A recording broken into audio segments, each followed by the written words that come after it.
Good evening, darlings and deviants. My name is Lucy, and I'm just a little loony. Wilds of Eldraine's release creeps ever closer, and I am still extremely giddy about Beluna Grandsquall. So I figured I would channel some of that energy into the very first deck tech on this channel. Without further ado, let's start the show.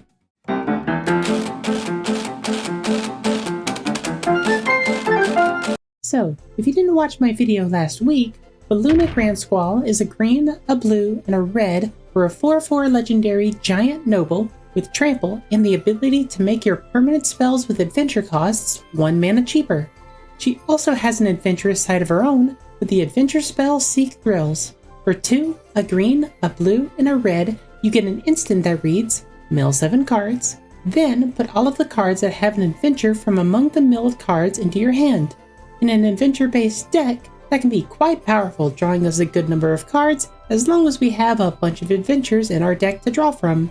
So I put a whopping 36 cards with adventure into the deck, so we have a pretty good chance of hitting cards with Beluna. Not all of the adventures are all-stars, I'm looking at you, Embreth Shieldbreaker, but I tried to put in the best ones in these colors that still had some utility, plus all of the super powerful bangers. So, instead of getting into the weeds on the boring ones, I'm going to talk about the cool ones and some of the cool cards that aren't adventures in the deck that are still very powerful. One of the coolest cards in the deck, in my opinion, is the Monster Manual.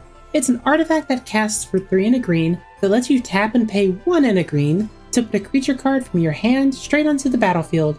Excellent for if we want to set up one of our few non-adventuring creatures up before a big turn. In addition, it has an adventure half all of its own, Zoological Study. For 2 and a green, you can mill 5 cards from your deck and put a creature card from among them into your hand. It's a simple effect, it's a little similar to Beluna in this deck, and since most of our adventures are creatures, this one spell ends up being a 3-for-1. The artifact for later, the adventure spell, and the creature attached to it. Obviously, we put the blue, the red, and the green cards from the new Virtue Cycle in here, as well as Constructed All-Stars, Bone Crusher Giant, and Brazen Borrower. But one card that doesn't get a lot of love, that does wonders in this sort of deck, is Illithid Harvester. For 4 and a blue, you get a 4/4 horror with Ceramorphosis, which lets you flip over any number of tapped non-token creatures face down, effectively making them useless 2/2s. That alone is very solid. It's a board wipe in the colors that don't typically get your normal sort of board wipes. They're typically doing something that's dependent on other creatures on the board, like a Plasma Sack or a Curse of the Swine, or you get something that kind of needs other creatures on the field, like a Chain Reaction. But it also has an adventure half. Plant Tadpoles. Wait a minute. This sounds familiar. Nope, can't think of why. Anyway, it's X and 2 blue for a sorcery that lets you tap down X target creatures and keep them tapped down for a turn. While this isn't technically a board wipe, it helps you handle threats and makes a lot of creatures into extremely poor attackers against you, especially since the Harvester supplies you with the perfect blocker for 2/2s. I just swear I've seen this somewhere before.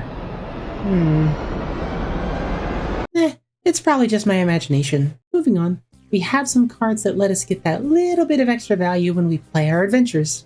Both Lucky Clover and Chancellor of Tales let us copy our adventure spells, while Edgewall Innkeeper and Storyteller Pixie draw us cards each time we cast an adventure spell. We also have some cards that give our adventures a little bit of an extra kick. In addition to Lear, Past in Flames, and the Nalfashni, 3 cards I spoke about in my last video, we also have Faladorn, Tread Wolf Herald.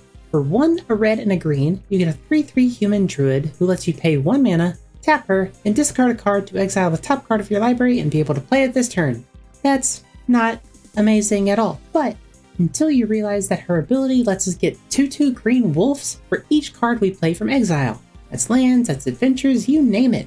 If it's being cast from exile, we get the bonus with Faladorn. Wild Magic Sorcerer also lends some help to this cause, being 3 and a red for a 4/3, that gives the first spell we cast from exile Cascade.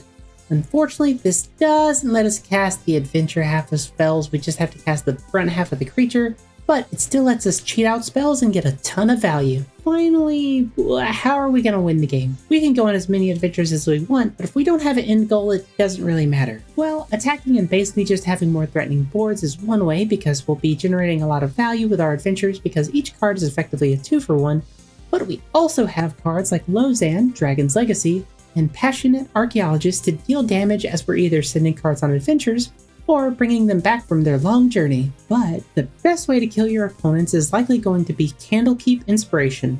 For 4 and a blue, you get a sorcery that reads, until end of turn, creatures you control have base power and toughness XX, where X is the number of cards you own in exile and in your graveyard that are instant cards, are sorcery cards, and or have an adventure. Considering we were milling a bunch of cards and playing a bunch of cards with adventures, this can easily be turning our entire board into 10/10s or above. And if a board full of massive creatures is enough to kill your opponents, I don't know how you're going to win that game anyway. Speaking of which, before I wrap this up, I want to make sure you know what you're getting into. This deck is super cool and fun, but it does have a few weaknesses that we need to talk about. Here are some of the pros and cons. Pros, it's just really fun. Most of our deck is inherently 2-for-1s, giving us 2 spells of value along with whatever other shenanigans we're getting up into. Plus, adventures basically let us have a second hand to draw from, having a second zone of cards to play in addition to what's in our hand. Cons, there's not a lot of ease of access to non-adventure spells to make Beluna and Candlekeep Inspiration better. While adventures do offer a lot of value, they do lack a bit of power on their own. They're not all meant to be haymakers. If you wanted to increase the overall power level of this deck, you can include cheaper ramp effects, more tutors, the normal ways of buffing your commander decks. That's a power level issue though. If you want it to be lower powered, then give this deck a try. If you want it to be higher powered, maybe swap some of the 2 to 3 mana ramp spells that I have in here with Mana Crypts, Mana Vaults, that sort of thing. The downside there, it makes Beluna a bit worse because you're cutting down the adventures in your deck for these effects. But that's a trade-off you need to consider on your own. All in all, this deck is very fun, if not extremely powerful. There's a lot of lines of play, and there's a whole lot of value to be had, but every card is not super amazing, and there's plenty of room for improvement. I'll be leaving a link down below to the list that I'm currently working on right now. I'll be adjusting it based on feedback from both you guys and just from my general play experience with the deck. Luckily, Adventure seems to be a pretty well-loved mechanic, so it's very likely this deck could get some support in the future. But what do you think about this deck? Any improvements you can think of or other cards I might have missed? Let me know down in the comments below. And hey, while you're down there, be sure to give me a like and a subscribe. It lets me know that I'm doing a good job and it keeps this show on the road. As always, thank you all so very much for watching, and until next time, au revoir!